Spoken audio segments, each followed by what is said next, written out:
తిరిగి BCN news కి స్వాగతం. బ్లడ్ క్యాన్సర్ వచ్చిన వారు సరైన టైంలో వైద్యులను సంప్రదించి చికిత్స తీసుకుంటే 90% నయమయ్యే అవకాశం ఉందని హైదరాబాద్ యశోద హాస్పిటల్ కి చెందిన ప్రముఖ బ్లడ్ క్యాన్సర్ నిపుణులు గణేష్ జై సేత్వార్ అన్నారు.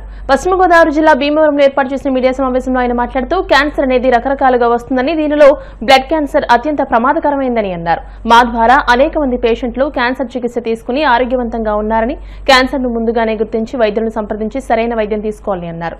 సహజంగానే రోగ నిరోధక శక్తి తగ్గినప్పుడు క్యాన్సర్లు వచ్చే ప్రమాదం ఉందని, ఆహారపు అలవాట్లు మారడంతో క్యాన్సర్ రోగులు పెరుగుతున్నారని అన్నారు. క్యాన్సర్ వచ్చిన వారు జీవితకాలం మందులు వాడాల్సిన అవసరం లేదని అన్నారు. అనంతరం బ్లడ్ క్యాన్సర్ ను చికిత్సతో జయించిన ఉమా గంగాధర్ మాట్లాడుతూ తాను యశోద హాస్పిటల్లో క్యాన్సర్ కు చికిత్స చేయించుకుని ఆరోగ్యంగానే ఉన్నానని అన్నారు. ఈ సందర్భంగా డాక్టర్ కు ధన్యవాదాలు తెలియజేశారు. బేసిక్ గా ఈ సెప్టెంబర్ నెల అనేది వరల్డ్ బ్లడ్ క్యాన్సర్ మంత్ అని సెలబ్రేట్ చేస్తారు.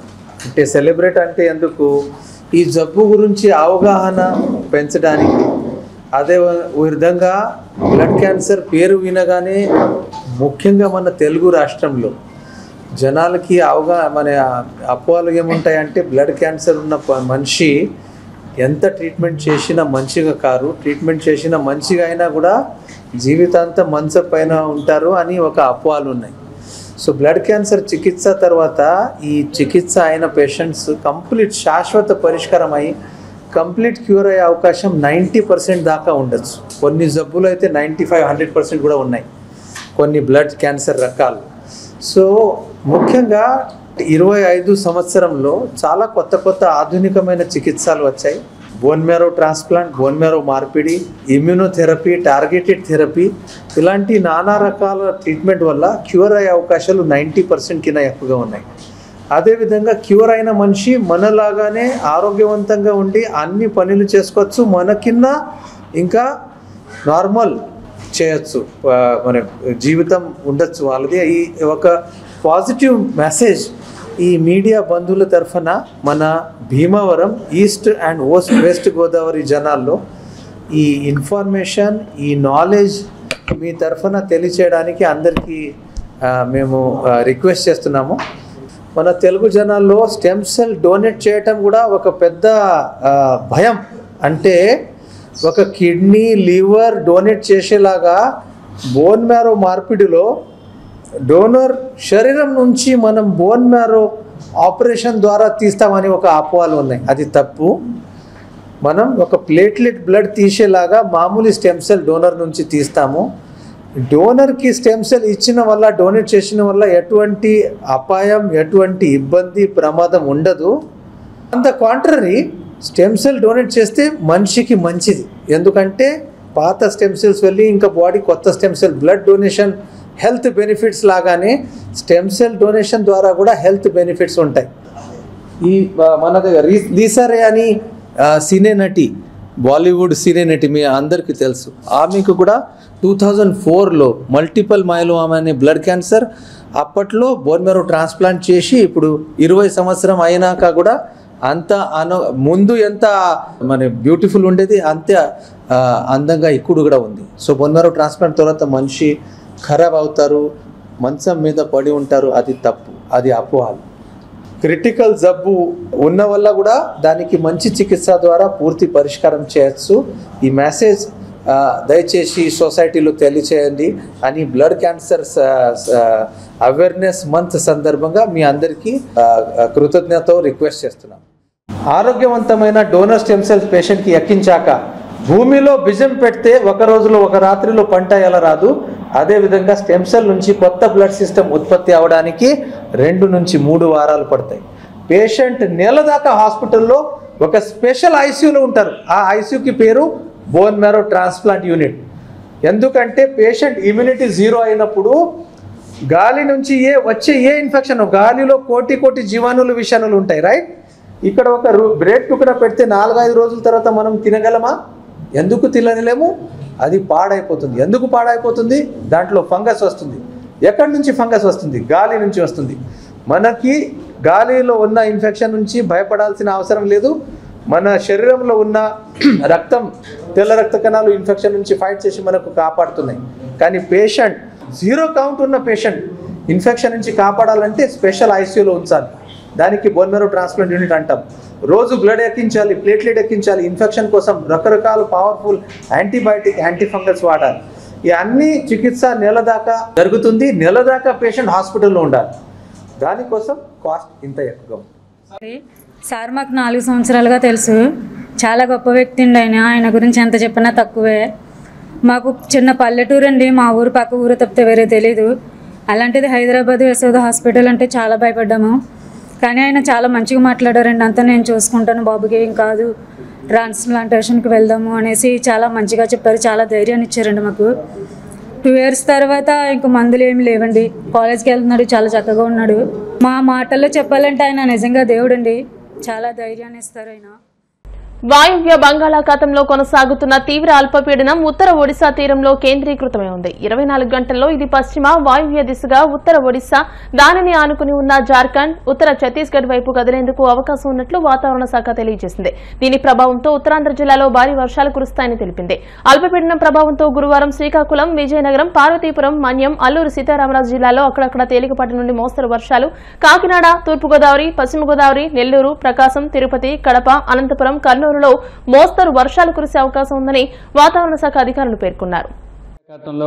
నిన్న ఉన్న అల్పపీడనం ఈ రోజు ఉదయానికి వాయు బంగాళాఖాతంలోనే సుస్పష్ట అల్పపీడనంగా పరిణతి చెందింది.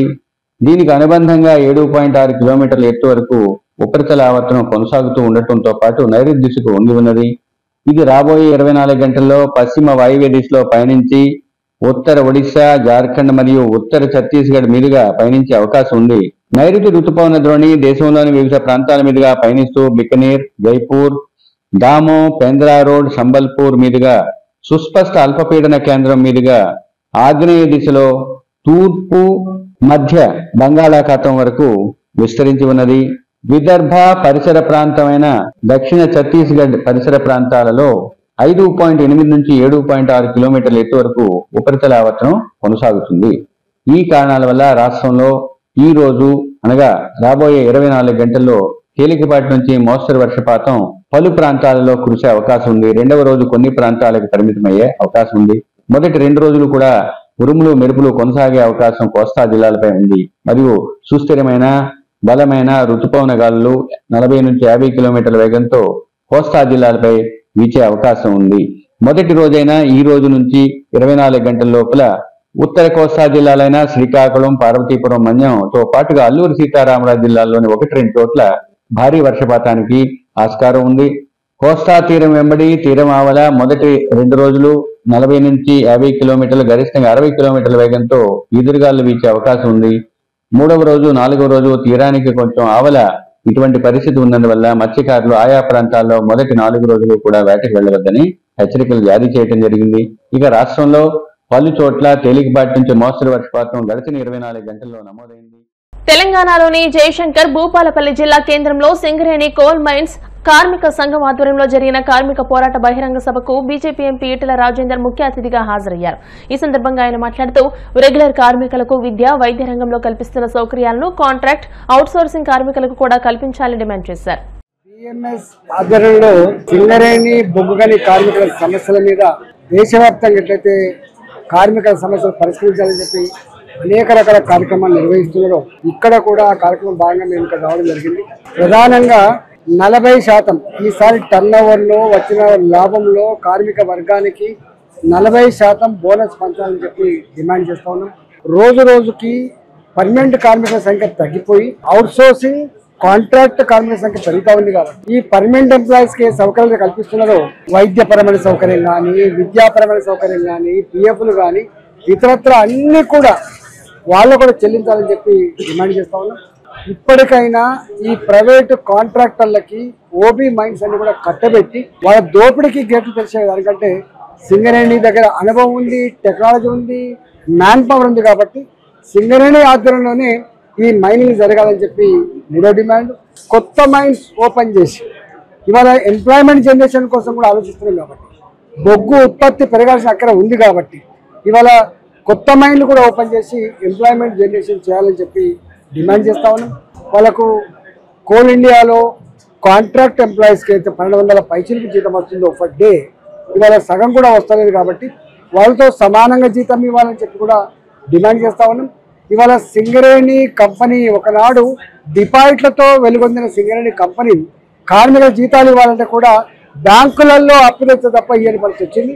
43,000 కోట్లు సింగరేణి ఆధ్వర్యంలో ఉన్నటువంటి జెన్కో స్టేషన్ కానీ సింగరేణి బొగ్గు తీసుకొని తెలంగాణ రాష్ట్ర ప్రభుత్వం ఇవ్వాల్సే కానీ మొత్తం కలిస్తే 43,000 కోట్ల రూపాయలు ఇవాళ తెలంగాణ సర్కారు బాకీ పడి ఇవాళ సింగరేణి దివాళా తీస్తుంది. కాబట్టి వెంటనే చెల్లించి సింగరేణిని మళ్ళా పూర్వవైభవం తేవాలని చెప్పి డిమాండ్.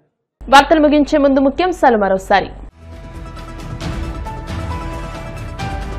రాష్ట్రంలో బ్లాక్ మెయిల్ రాజకీయాలకు కాలం చెల్లిందన్న సీఎం చంద్రబాబు. సోషల్ మీడియా ఉంది కదా అని తప్పుడు వార్తలు రాస్తే చూస్తూ ఊరుకోమని హెచ్చరిక.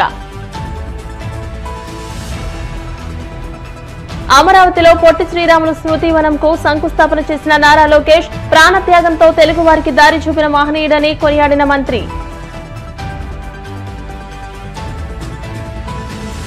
రాష్ట్రంలో యూరియా కొరత వెనుక 200 కోట్ల అవినీతి ఉందన్న మాజీ మంత్రి కాకాని. ఉద్దేశపూర్వకంగానే ఎక్కువ యూరియాను ప్రైవేట్ మార్కెట్ కు తరలించారని ఫైర్. అమలాపురంలోని ఏరియా ఆసుపత్రిని తనిఖీ చేసిన డీఆర్ఓ మాధవి. సూపరింటెండెంట్తో సహా 4 ప్రధాన వైద్యులు గైర్హాజరవడం పట్ల అసంతృప్తి. ఈ వార్తలంతో సమాప్తం. మరిన్ని వార్తల కోసం BCN digital YouTube channel, Facebook page ని ఫాలో అవ్వండి. అప్డేటెడ్ వార్తల కోసం ప్లీజ్ సబ్స్క్రైబ్.